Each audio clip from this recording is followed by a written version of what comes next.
জাতীয় ভিত্তিতে দ্রুত ঐক্যমতে পৌঁছাতে চাইলে ঐক্যমত কমিশনের কাজের গতি আরও বাড়ানোর প্রয়োজন বলে মনে করে বিএনপি।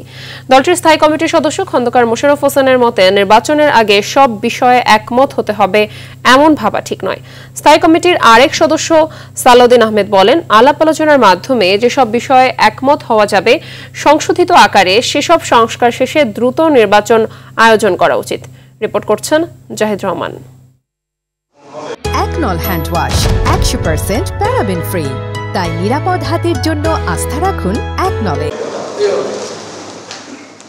সংস্কার নিয়ে বৃহস্পতিবার আনুষ্ঠানিকভাবে ঐক্যমত্য কমিশনের সাথে বৈঠক করে বিএনপি। দ্বিমত থাকা বিষয়গুলোর মধ্যে সংবিধান সংশোধন, রাষ্ট্র পরিচালনার মূলনীতি, মৌলিক অধিকার, আইন বিভাগের অনেক বিষয় নিয়ে একমত হলেও এখনো বেশ কিছু বিষয়ে ভিন্নমত রয়ে গেছে। জাতীয় ঐক্যমত্য কমিশনের পক্ষ থেকে দলটির স্থায়ী কমিটির এই নেতা মনে করেন, যেসব বিষয়ে একমত হওয়া যাবে তা সনদ আকারে প্রকাশ করে তা বাস্তবায়নে দ্বিমত নেই বিএনপির। তাদের কার্যক্রমে যতটুকু গতিশীলতা আমরা প্রত্যাশা করেছিলাম ঠিক সেভাবে বোধহয় এগোচ্ছে না।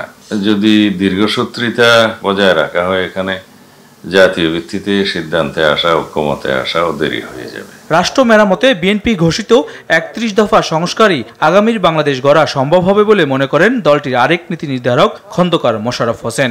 কখনোই কিন্তু কোনো নির্বাচনের আগে পুরা দেশের সকল জনগণের বা দলের ঐক্যমত্যের ভিত্তিতে নির্বাচন হয়নি। এখানে কোথাও আমাদের লেখা নাই যে নির্বাচনের মাধ্যমে ঐক্যমত্য প্রকাশ করা হবে। নির্বাচনমুখী সংস্কার চিহ্নিত করে তা দ্রুত বাস্তবায়নের উপর জোর দেওয়া উচিত বলে মত বিএনপি নেতাদের।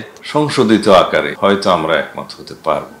এক্স্যাক্টলি যেভাবে প্রস্তাবগুলো দেওয়া হয়েছে সেইভাবে একমত না হলেও আলাপ আলোচনার ভিত্তিতে সকল পক্ষ একমত হলে সংশোধিত আকারে সেই সংশোধনী প্রস্তাব, সংস্কার প্রস্তাবগুলো হয়তো এক জায়গায় এসে সবাই একমত হবে বা অধিকাংশ বিষয়ে একমত হবে। নির্বাচনমুখী যে সমস্ত সংস্কার প্রয়োজন সেই সংস্কারগুলো চিহ্নিত করে অগ্রাধিকার ভিত্তিতে সেগুলো বাস্তবায়ন করা।